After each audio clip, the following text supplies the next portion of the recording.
यूहन्ना अध्याय 11।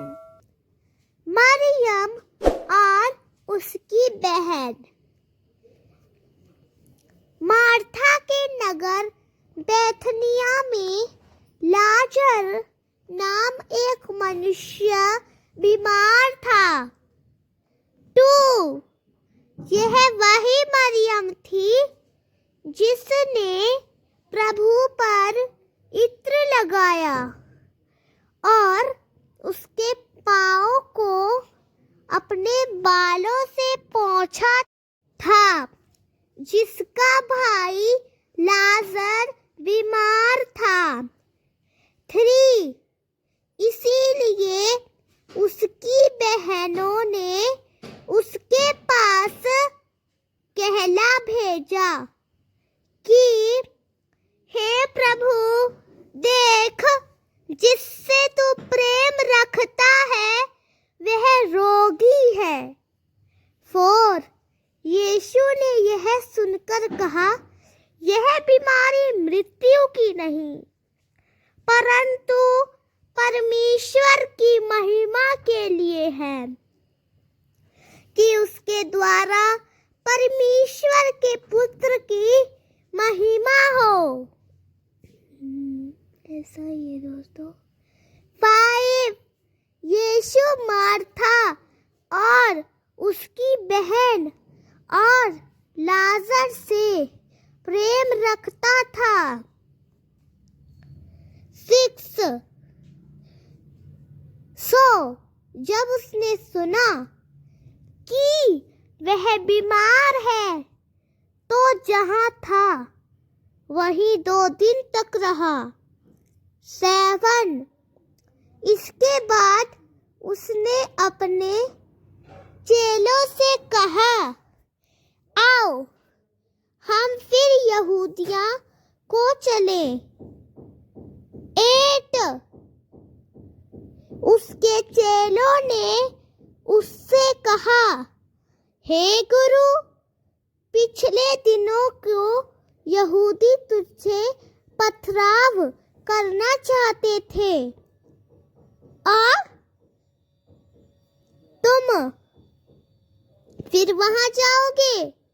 9 यीशु ने उत्तर दिया, क्या दिन में 12 घंटे नहीं होते? यदि कोई दिन में चले तो ठोकर नहीं खाता, क्योंकि वह इस जगत की ज्योति देखता है। 10 परंतु यदि कोई रात को चले तो ठोकर खाता है, क्योंकि उसमें उजियाला नहीं। 11 उसने ये बातें कही और इसके बाद उसने उनसे कहा, हमारा मित्र लाजर सो गया है, परंतु मैं जाता हूँ कि उसे नींद से जगाऊं। 12 तब उसके चेलों ने कहा, हे प्रभु, यदि वह सोएगा तो अच्छा करेगा।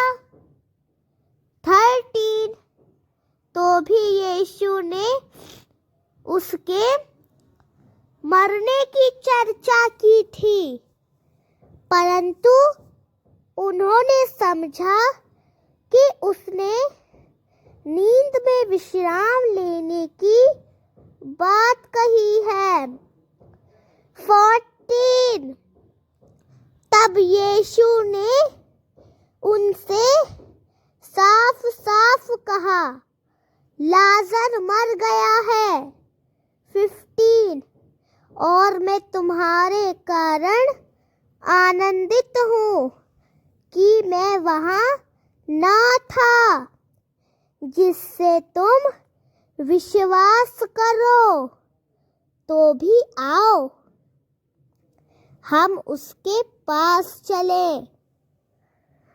16 तब थोमा ने, जो दिदुमुस कहलाता है, अपने संगी चेलों से कहा, आओ हम भी उसके साथ मरने को चले। 17 फिर यीशु ने आकर क्या देखा कि वह 4 दिन से कब्र में पड़ा है। 18 बैथनिया यरूशलेम के निकट या 15 मील की दूरी पर, या 19 और बहुतेरे यहूदी मार्था और मरियम के पास उनके भाई के विषय में शांति देने को आए। 20 तब मार्था ने यह सुनकर कि यीशु आता है, जाकर उससे भेंट की, परंतु मरियम घर में ही बैठी रही। 21 तब मार्था ने यीशु से कहा, हे प्रभु, यदि तू यहाँ होता तो मेरा भाई ना मरता। 22 परंतु मैं जानती हूँ कि अब भी जो कुछ तू परमेश्वर से मांगेगा, परमेश्वर तुझे देगा। 23 यीशु ने उससे कहा, तेरा भाई फिर जी उठेगा। 24 मार्था ने उससे कहा, मैं जानती हूँ कि वह अंतिम दिन में पुनरुत्थान के समय फिर जी उठेगा। 25 यीशु ने उससे कहा, पुनरुत्थान और जीवन मैं ही हूँ। जो मुझ पर विश्वास करेगा वह चाहे मर भी जाए तो भी जिएगा। 26 और जो कोई जीवित है और मुझ पर विश्वास करेगा वह अनंत काल तक ना मरेगा। क्या आप इस पर विश्वास करते हैं? 27 उसने उससे कहा, हाँ हे प्रभु, मैं विश्वास करती हूँ कि तू ही परमेश्वर का पुत्र मसीह है, जो जगत में आने वाला है। 28 और यह कहकर वह चली गई और अपनी बहन मरियम को चुपके से बुलाकर कहा, प्रभु आया है और तुझे बुलाता है। 29 यह सुनते ही वह तुरंत उठकर उसके पास आई। 30 यीशु अभी तक नगर में नहीं आया था, परंतु उसी स्थान पर था जहां मार्था ने उससे मुलाकात की थी। 31 तब जो यहूदी उसके साए घर में थे, उन्होंने मरियम को देखकर उसे शांति दी कि वह फुर्ती से उठकर बाहर चली गई और उसके पीछे होकर कहने लगे, वह कब्र पर रोने को जाती है। 32 तब मरियम वहां पहुंची जहां यीशु था और उसे देखकर उसके पांव पर गिरकर उससे कहने लगी, हे प्रभु, यदि तू यहाँ होता तो मेरा भाई कदापि ना मरता। 33 जब यीशु ने उससे और उसके साथ आए यहूदियों को भी रोते देखा तो वह आत्मा में करहा उठा और घबरा गया।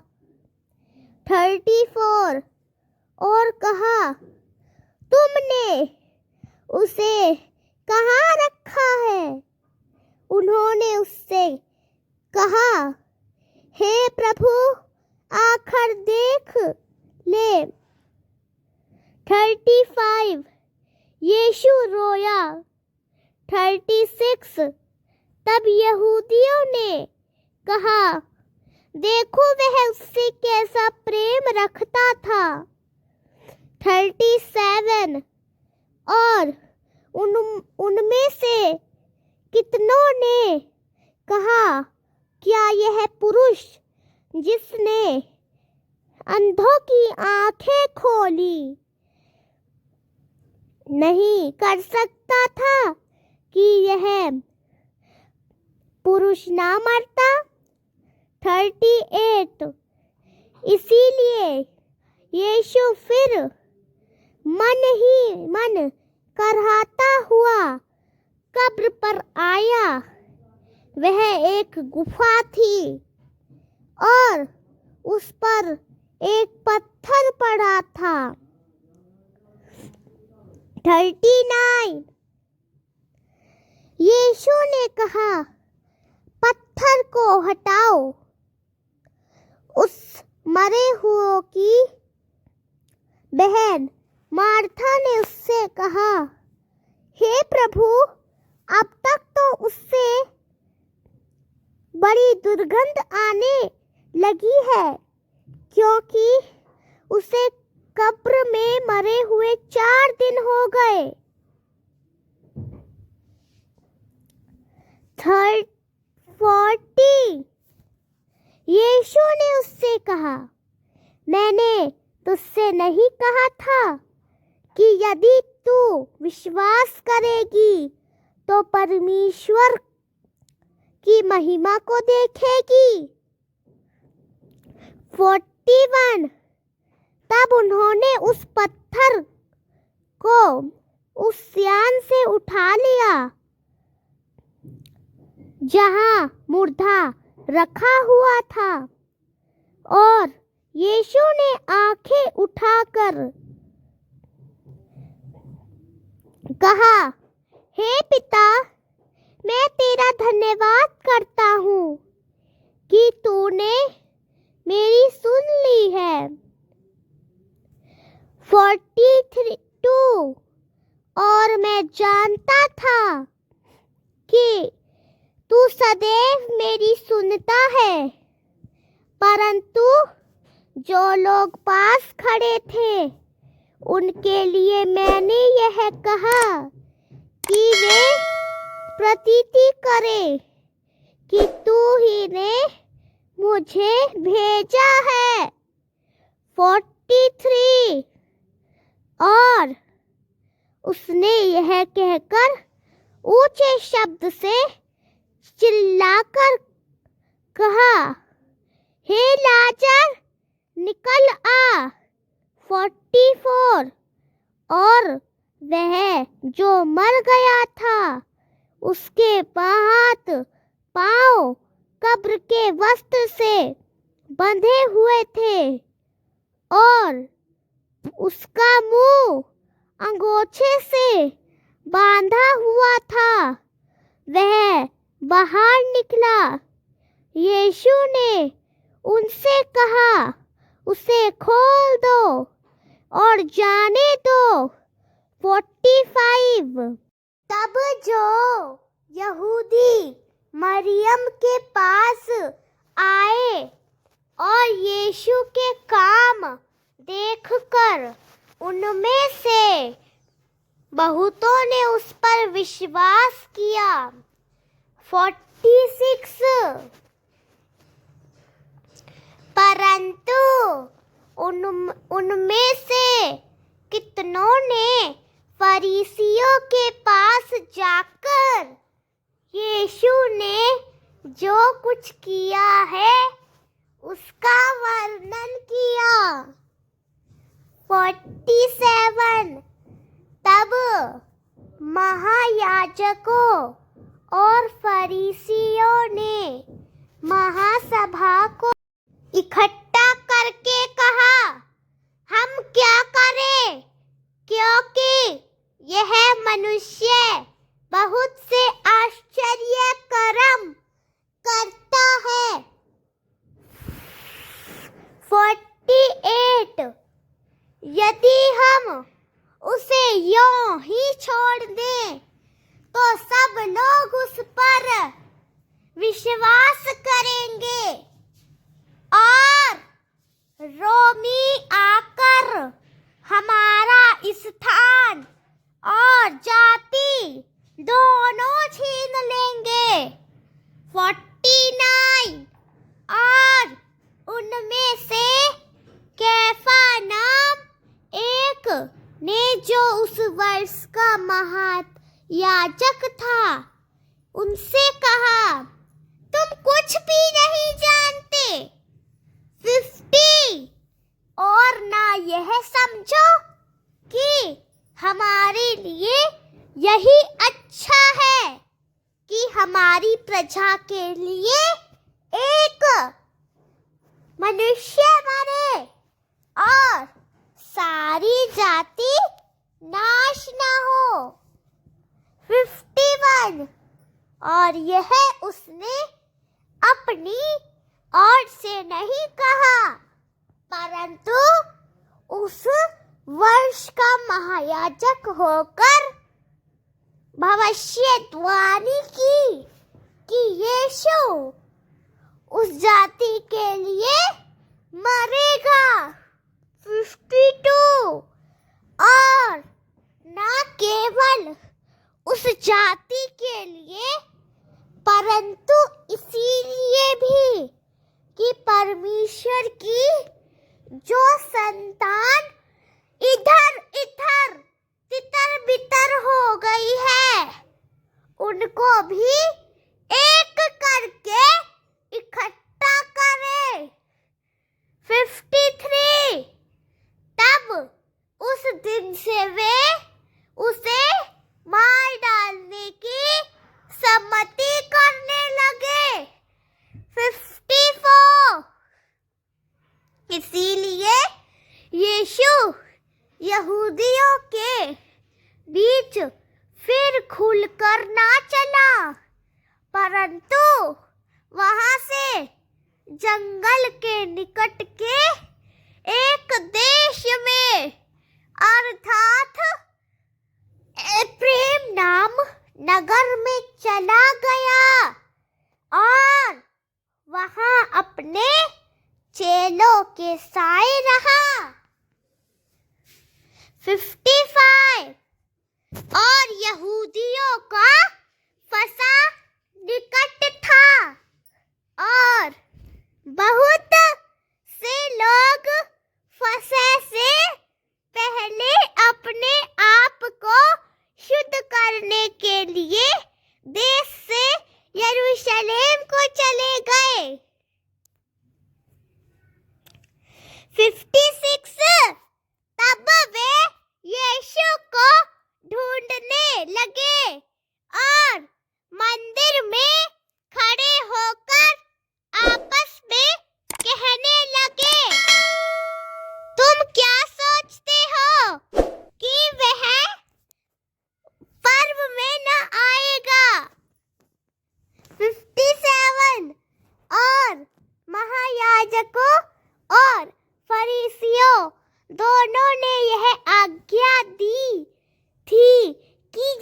कोई जाने कि वह कहाँ है तो बताए कि उसे पकड़ ले।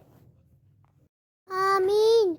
अगर आपको ये वीडियो पसंद आया हो तो आप इस वीडियो को लाइक करें और हमारे चैनल पवित्र यीशु 97 को सब्सक्राइब करें और प्रभु की महिमा के लिए आमीन या हालेलुया जरूर लिखें। Thank you.